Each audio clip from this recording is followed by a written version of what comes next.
Welcome to the Unabridged podcast. I'm Ashley. And this is Jen. Join us for bookish episodes and check out our website, unabridgedpod.com, where you can find lots of new bookish content to grow your TBR. Sign up for our newsletter to find out more about online book discussions and upcoming events. Find us on Patreon for extra unabridged content. Join us on Instagram and Facebook at unabridgedpod, and message us there or see our website to get plugged into the Unabridged community. You want opinions about books? We've got them. Hey everyone, and welcome to Unabridged. Today is our book club episode for September. We are talking about Julia Alvarez's In the Time of the Butterflies. Before I get started, just want to remind everyone that we have a lot going on over on Patreon every month. If you want a little more unabridged content, you can get an extra episode talking about, we do a lot of adaptations over there, but we have a variety of topics. But yeah, it's just a way to get a little more of a glimpse into what we're reading personally. Sometimes we're a little franker with our opinions over there than we may be on this main feed. And yeah, it's really fun. So if you're interested in supporting us, you can go to patreon.com/unabridgedpod. All right, to start off today, we're going to do our bookish check-in. Ashley, what are you reading? One of the books I'm reading right now is Barbara Kingsolver's Demon Copperhead. Oh my gosh. Yay, amazing.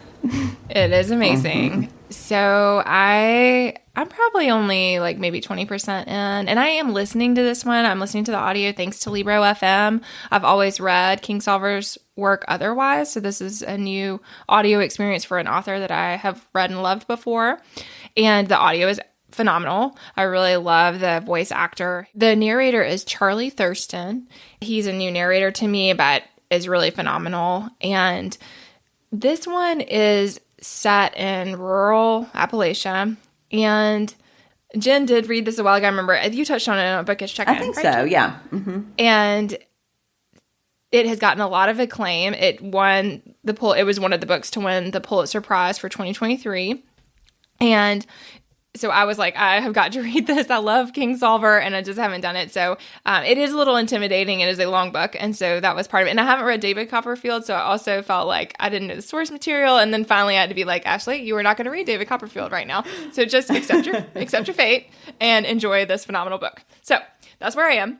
And it is focused on Demon, who that is his nickname, Demon Copperhead. And the reason, he has this nickname. Everybody in their community has a nickname. All of them are kind of equally problematic / derogatory. And so he carries that one, and he's like, oh, it could be worse, basically. Like his best friend's nickname is Maggot. So, he's definitely in a community that is connected in part by their interior nature. So like the nicknames are an example of that. And it's a very insular community, and they are very leery of outsiders. And his home life is very complicated. His mom she's an addict. She's always in and out of a lot of different things, and he takes care of her. He loves her, and they do have a tender relationship. And so there are some things about it that are really beautiful, but it also it's painful for the reader. I would say, like, you love him quickly. At least that's how I feel in the beginning. It's like, I love him. He is so full of life. He's so smart, and his circumstances are just heartbreaking. And his mom gets involved with a man who is awful. And that just makes what was already kind of a hard situation, but sort of a scraping by. They don't have much money. There's a lot of instability because of her instability. But all in all, he felt like his life was okay. And then Stoner comes in, this man, and all of a sudden things that had once been stable are really unstable for him and scary. And Stoner wants to be in control of everything that's going on and all the situation. He wants to control everything. And so tensions rise and things get harder and harder. And one of the problems is that Demon's best friend, Maggot, Stoner decides that he can't have anything to do with him anymore. And it's because Maggot's effeminate. And so, they've always been friends since they were tiny children, but Stoner's making these sweeping generalizations. He is, applying his prejudice toward the situation. He's basically saying you cannot have anything to do with him anymore. Well, that's his best friend in the whole world and also his neighbor. So then, that feels impossible. And so that's happening. The situation escalates. Ultimately, I don't want to give spoilers, so I'll just say that ultimately, pretty quickly in the book, Demon winds up in foster care. And then he has to readjust to everything in this life, in a foster situation with a widower on a farm who has several boys staying there and who has them as laborers, basically. And so then Demon's got to try to navigate that situation and find his place in a really complicated pecking order amid these kids who've had really hard lives.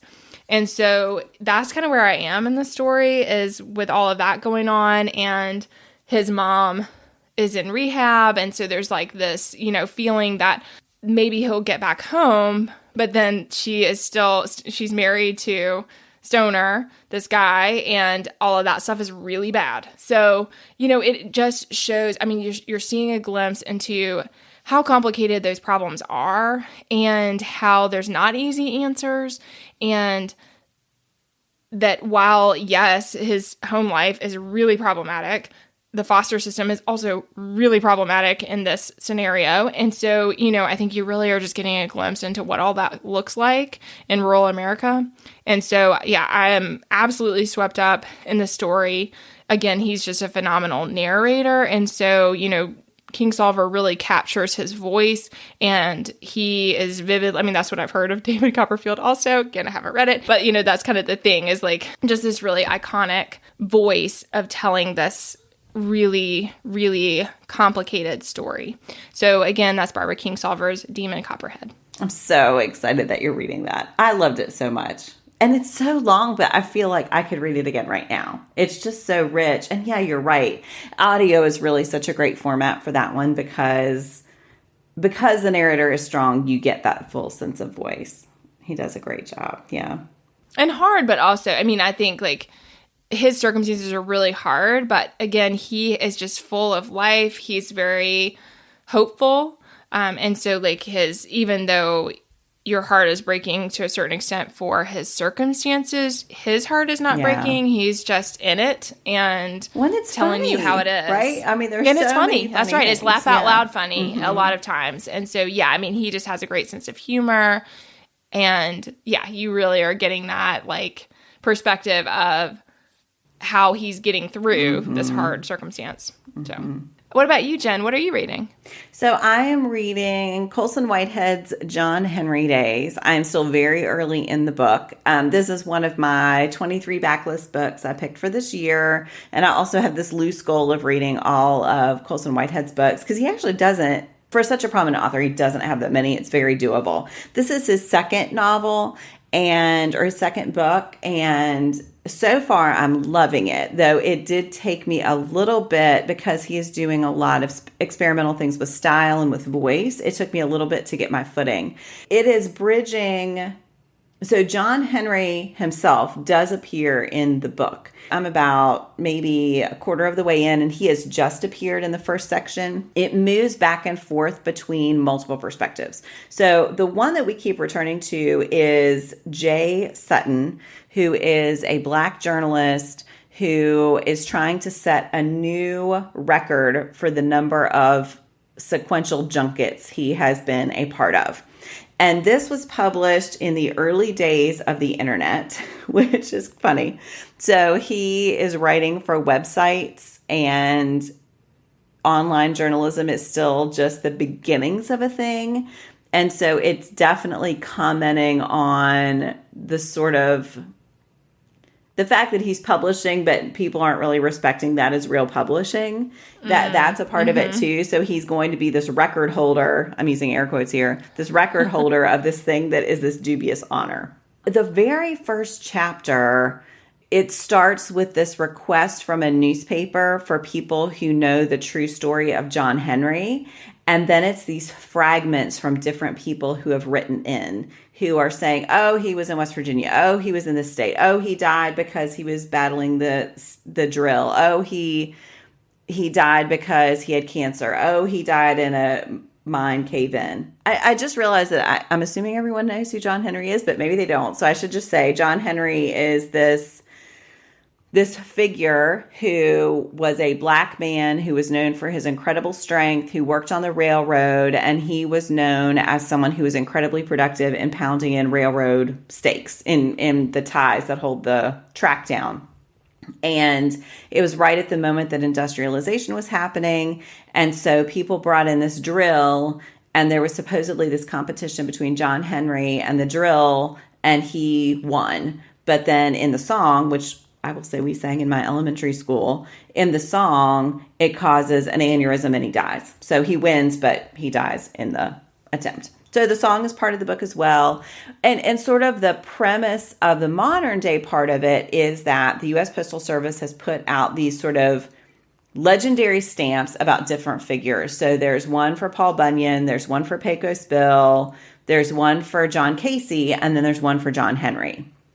And this little town in West Virginia is using, where John Henry supposedly lived, is using the release of this stamp as a way to bring tourism to their town. And so that's where the junket that Jay Sutton is attending is happening. I will just say I do not have high hopes that this is going to bring a tourist boom to this little town. But anyway, we'll see what happens. So if you've read Whitehead before, you know that he is both a great storyteller and he challenges himself constantly to bridge different genres. So he has a great zombie book. He has some historical fiction. He has magical realism.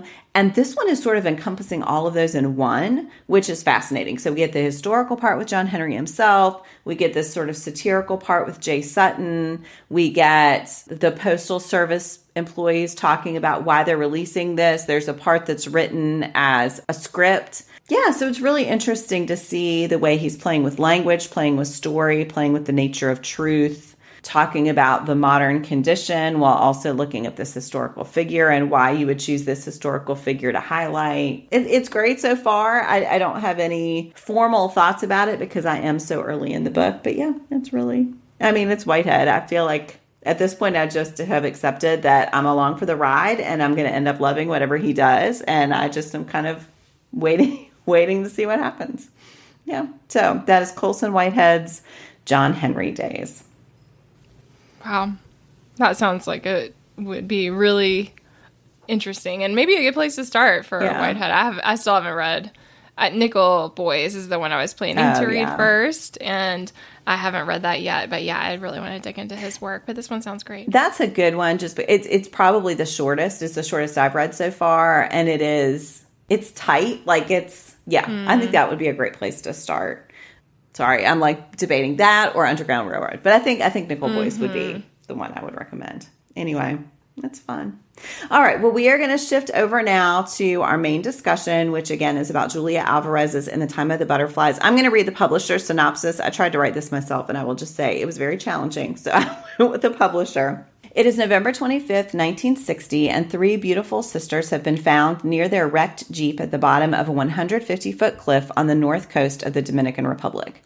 The official state newspaper reports their death as accidental. It does not mention that a fourth sister lives, nor does it explain that the sisters were among the leading opponents of General Rafael Leonidas Trujillo's dictatorship. It doesn't have to.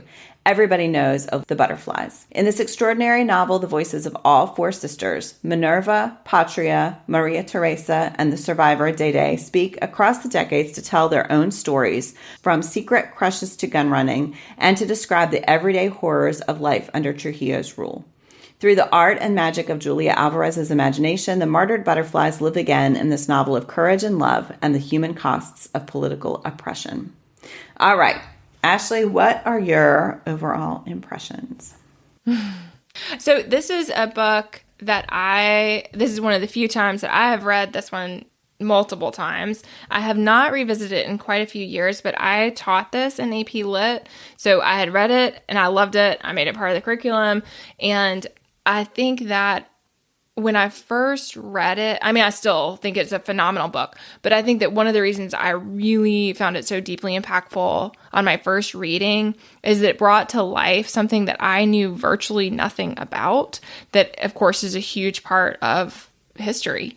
And I didn't know much of anything about Trujillo when I read this the first time, which again, I don't even know when I first read it, to be honest, but it has been a long time. And maybe it was in college. It was certainly around then.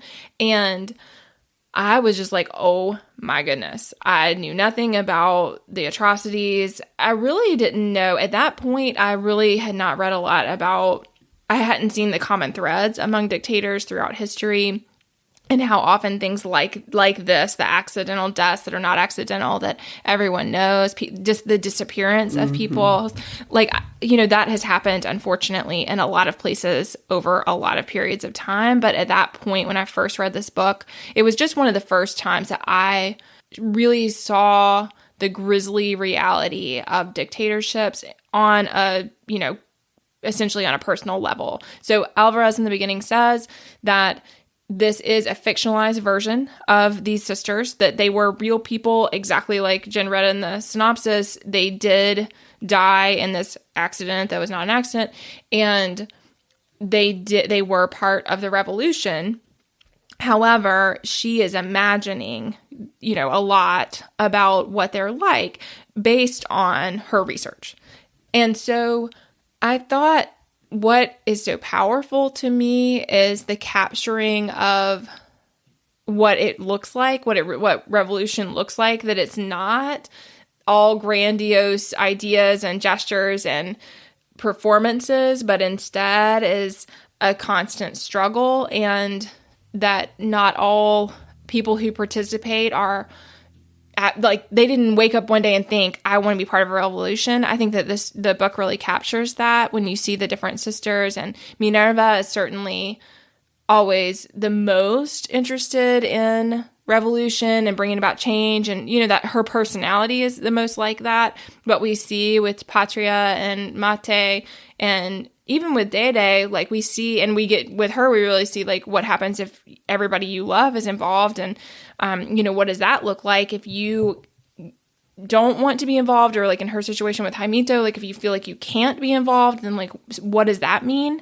And so we see how each of them grapple with the situation that they are in, which of course they did not choose to be in. But when you are born into a country, it just shows how time and place have such a profound impact on our lives, and that a lot of their concerns are the concerns that are, global. They're just part of daily life of, like it says in the summary, there's the love and the, love interest and the petty grievances and the frustrations with each other, and all of that is part of the story. And I think I found that really powerful because it showed a broader picture of what it looks like to be amid these really major historical events that kind of get flattened on the page. I think here we see it in a much more complex way, and I thought that was really powerful. What about you, Jen? What was your overall impression? I should just say ditto. No.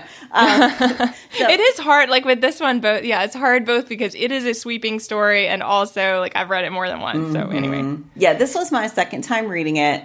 I was telling Ashley before we started, I don't know when I read it first, but it was pre-Goodreads, which means it may have been in my Caribbean Lit class. I know we read something by Alvarez. I can't remember if it was this or if because I loved that so much, I went and read this on my own. But it was probably when I was in grad school that I first read this, or shortly thereafter, since it was pre-Goodreads, and I've been on Goodreads for a long time. But yeah, and I remembered parts of it came back to me as I was reading, but going in, I remembered only the barest outline. So in some ways, it was like a first reading. I really loved it. It is heavy, and I feel like going in, readers should know, and I'm assuming everyone who's listening has read it, but yeah, I think you need to know that it is heavy, as the topic would suggest, and yet there's a lightness to the sisters and their relationship. So I think Alvarez does this. It is a really fine balance between portraying the heaviness, but also making us love these women, because what happened to them is only a tragedy if you love them first. So I think we can recognize, oh yes, women dying at the hands of a dictator is a tragedy, but she makes you feel that because she does such a good job of creating these unique characters who seem like real people. And I think that's the real value of historical fiction like this. And that's one thing that I really love is when you highlight individuals who then illuminate the true tragedy of what happened and of what was lost. And maybe that's a tragedy because of what they represent, but it's also a tragedy because of the people they leave behind and the real losses that happened in their lives. So yeah, I mean, it's a beautiful book. It's a classic for a reason. Shout out to our Unabridged podcast reading challenge. This one definitely works for a classic by a BIPOC author. It holds up, and in some ways, I think it resonated with me more this time. I'm not sure I was completely in the headspace to recognize just how resonant this might still be reading it this time. So yeah, I mean, overall impressions, absolutely, I loved it. I love that point, Jen, that like we only feel it as a real tragedy if we love them. And I think something that was really striking to me this time that I just could not get over is like, again, I've read it several times. I couldn't get over how strongly I wanted the ending to be different. And that whole last part is just it's just so well told. I mean, it's such a strong storytelling moment. So I think a lot of the book is, has all these different things that we can talk about that are amazing. But what struck me in the end with the last part of the book is just, and I mean, I found it absolutely heart-wrenching to read, but it was like how they're just young women trying to visit their husbands in prison who are in prison for wrongly because of this crazy government situation. The simplicity of that was part of what made it so powerful. And then like buying the purses and, they don't want to spend the money, but then they're like, oh, we're just going to treat ourselves this way. I mean, I felt like Alvarez's storytelling there was just outstanding. Mm-hmm. And the whole time you're thinking, please don't let this thing happen. But the thing happened because these are real people and that really happened. And you know that there's no way that there's a different outcome because it is part of our history that we have to reckon with. And I think that was just really masterfully done to me. Like that all of a sudden these people that again get flattened on the page, like they get flattened on the page as simple, parts of this larger story. But in that telling, each of them is a profound loss. And you're just wanting them to spend the night. You're just wanting, all of that. And so I felt like that was really amazing to me because it had the feeling of something like a thriller, mm-hmm. but and you've been with them leading up to that moment, that it's not at all that. It's historical fiction that is showing what could have been exactly how those last moments were. And I think that was just really well done. Mm-hmm. Yeah. Absolutely. Yes. Mm. Yeah. And it's so, I mean, again, let's just shout out Alvarez, right? It is so masterful when you can start a book with a tragedy. We know it's looming over the entirety of the novel.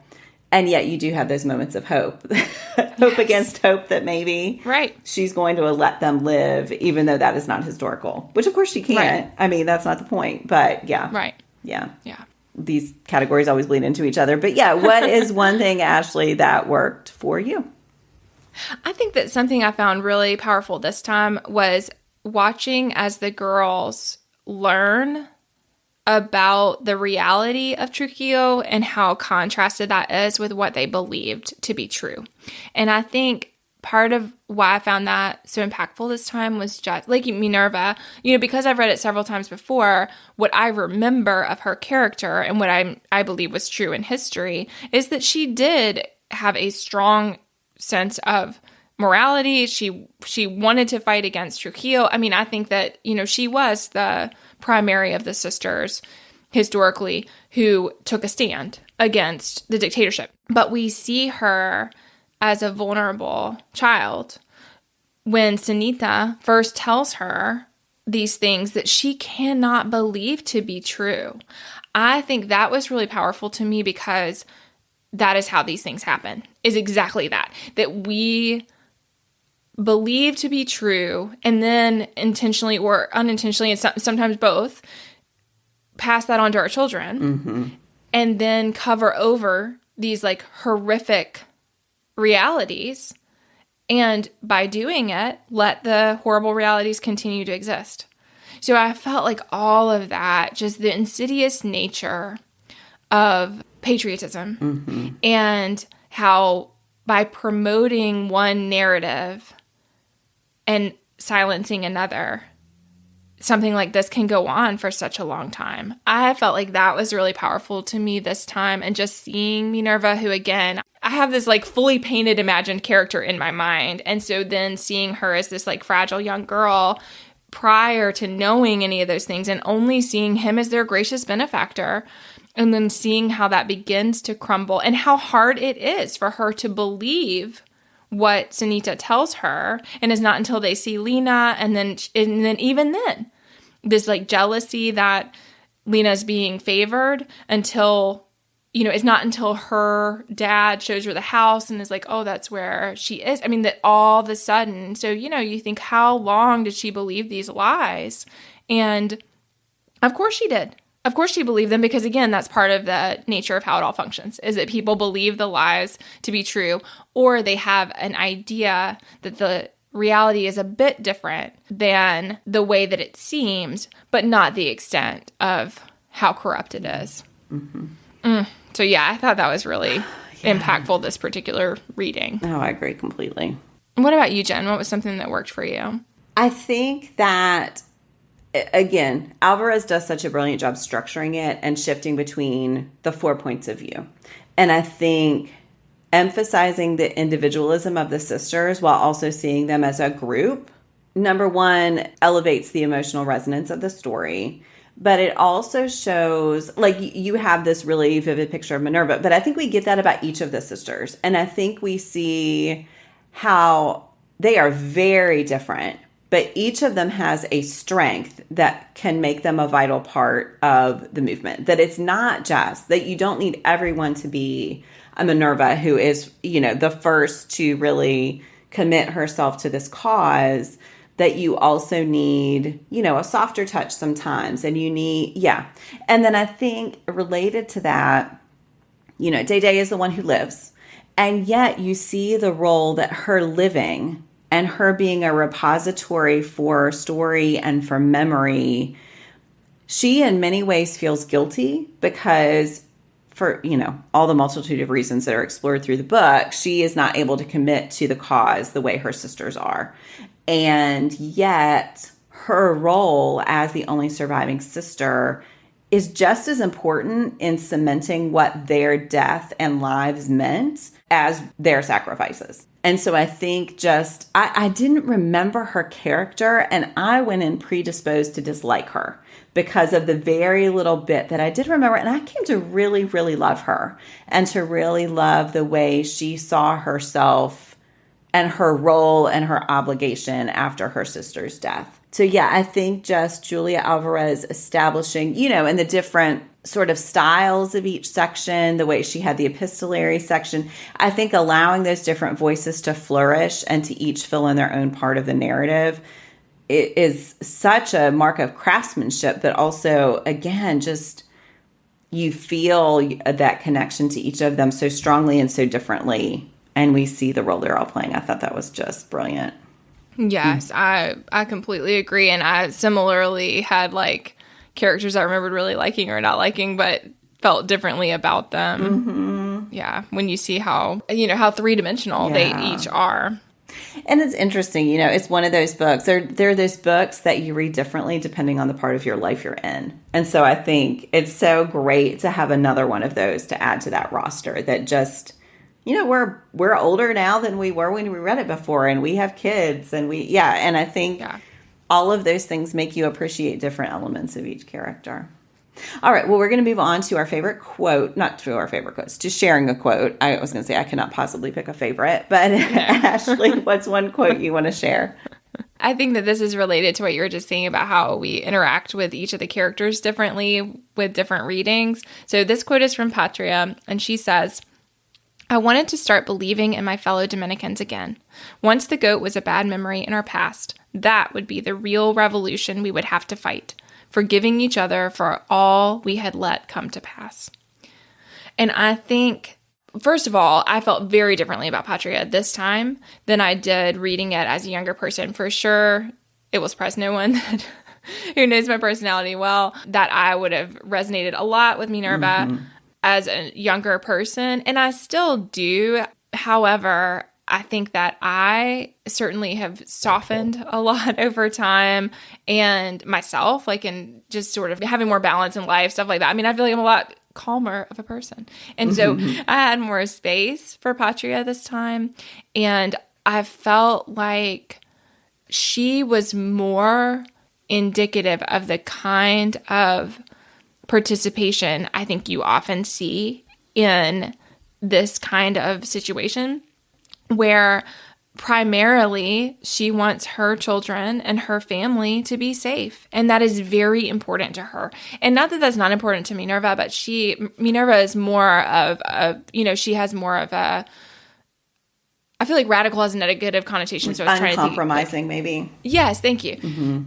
She has more of an uncompromising personality that she's willing, like with Leo, we see that she's willing to, even though she clearly loves him, she does not want to get distracted from the cause. Whereas Patria is much more of a like she wants to be, home life is what's important to her. I mean, initially she thinks she's going to be a nun, and then she feels called to have a family, but that's still just this idea of a lot more of a domestic desire than the kind that Minerva has, and yet she is such an important and strong part of the revolution. And so I felt like I really appreciated that this time, and it stood out to me, her character, the importance of her role and the role of people like her. And so yeah, I just really appreciated that. And then in the quote specifically, I felt like that's exactly it, is like, it's not just the atrocities of one person. It is what that does to a community. It's what it does to a country. It's how hard it is to heal from that. And so I think that's exactly it in that quote, of her kind of seeing like, we're all complicit. Everyone is complicit in this because we have been part of it, and we're going to have to find a way. And then as each individual has decided to turn against Trujillo and his regime, then they have to live with the fact that their neighbors have continued to partake in something that, toward the end, there was no doubt that everyone knew that it was corrupt and horrific, and yet people were continuing to let it happen because they didn't want to disrupt their own lives. So having to live with that is really hard. What about you, Jen? What's your quote? I have 3 written down in the document, and we're having a really hard time. But I think I'm going to go with, and we've talked about this a little bit, Ashley, you did in particular. I didn't know, she said again. What she meant was she didn't understand until that moment that they were really living, as Minerva liked to say, in a police state. And I think what stood out to me about that is, and you were talking about this, but that insidious nature of the way, number one, that a police state is established, but also, it's the whole frog in the pot of boiling water, right? That if it's a slow boil, you don't realize that the frog's not going to jump out. I know we've all heard that a million times, but it is true that it's little actions, one after another, that build up until then someone names it. And then how long does it take for you to believe that name? And so I think that, again, really resonated with me this time through. I think looking at the step-by-step building up of what is a police state, it becomes clear how gradually it can happen until you realize you're in the midst of one. And yeah, that was just really powerful to me. And then the fact that, and you said this at the beginning as well, Ashley, that what you do in response to that can be these big moments, but it can also just be these little small things, and you're still living your life in the meantime, and you're still writing in your diary about the crushes that you have, and you're still, having to feed your kids every day, and you're still having to live your life, and then also you're doing this, and you're committing yourself to fighting against it. So I really love that. Yeah. Yeah, I mean, I think it's exactly that. Is like day-to-day life does go on. It does go on. And I remember amidst the pandemic when we had been home for a long time, one of my friends said, I can only live at crisis level for so long. Mm-hmm. And he was just kind of saying, I have reached this moment where even though I am still so afraid for myself, for my family, for our country, for our world, I can no longer operate at that level of fear.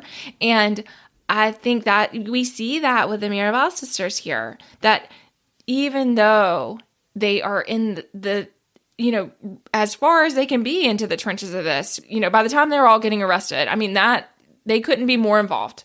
And yet still, it's about navigating personality dynamics and putting food on the table and taking care of the daily needs of your children. I mean, so I think that was another thing that I really love. And I think you really see that in the quote. It's just that, yeah, it's exactly that all that stuff keeps going. Mm-hmm. And so I think we, in some ways, kind of romanticize historical events by thinking that they are nothing but catastrophe. Right. And romanticize is the wrong word, but just sort of like that we simplify them. Right.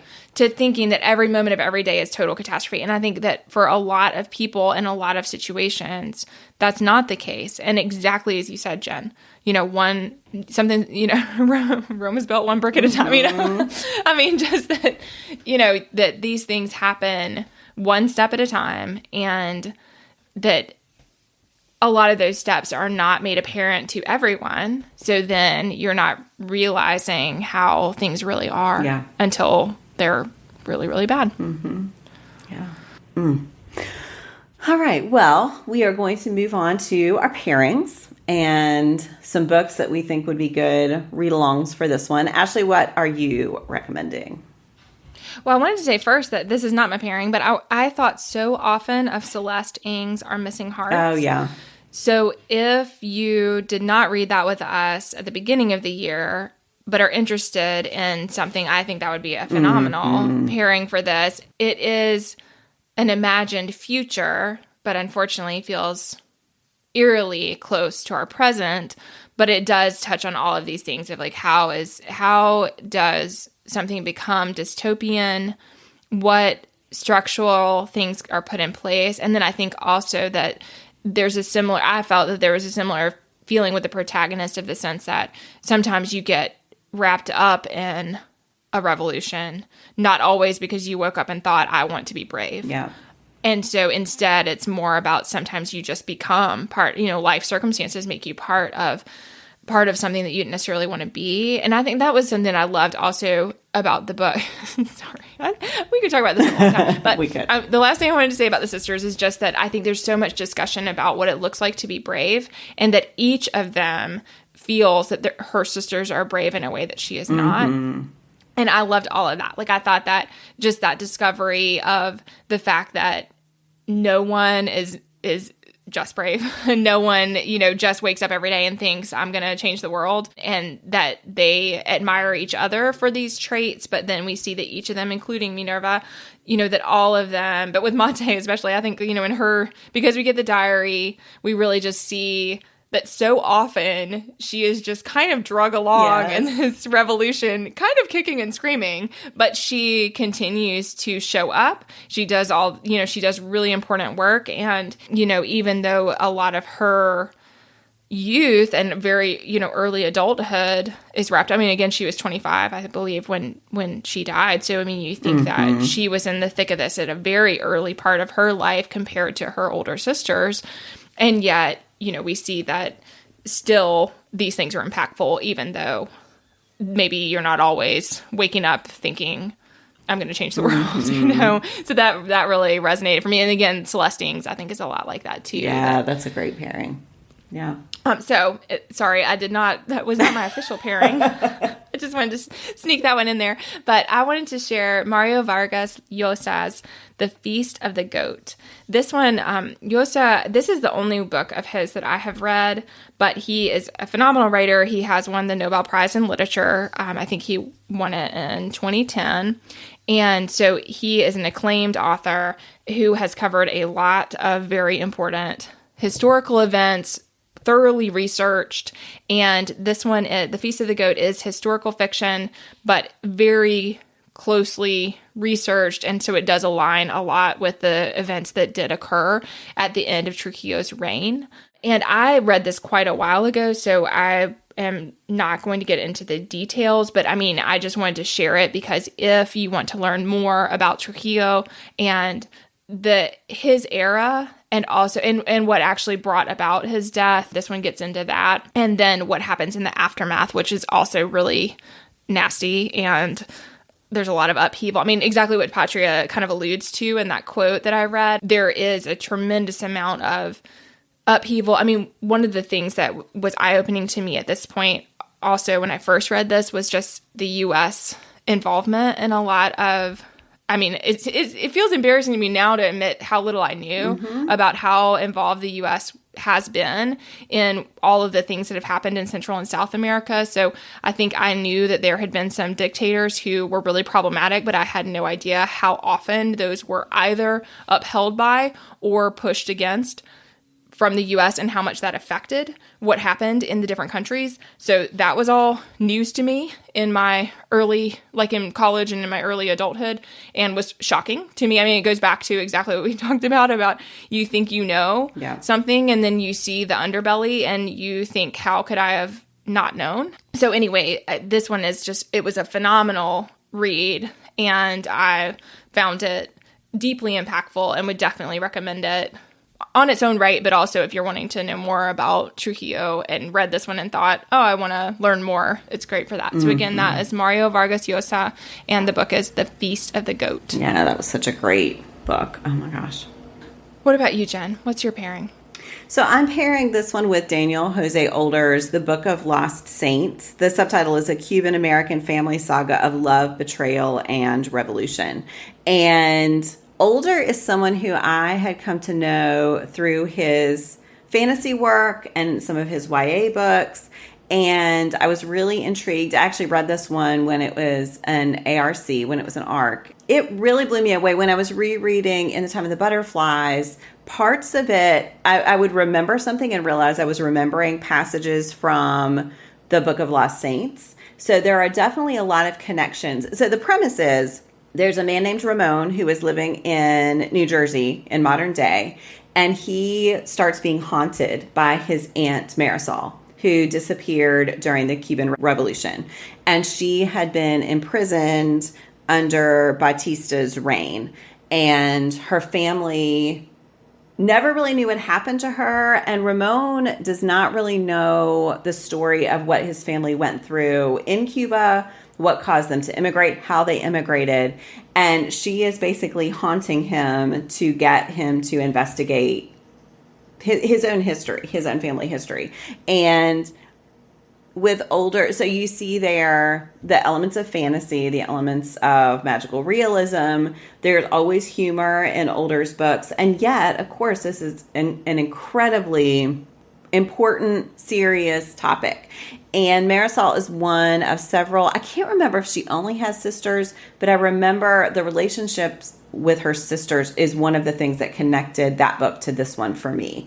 And you see the way that within the family, there are conflicts about how they should handle what the situation that they're living in and what they're going through. And so even though it's not the same in that, you know, Alvarez gives us the perspectives of multiple sisters, we still get that sense of within a family, there are going to be very different opinions. And I really love the book. It made me want to go back and read that one. So it's been a few years. So some of my memories are fuzzy.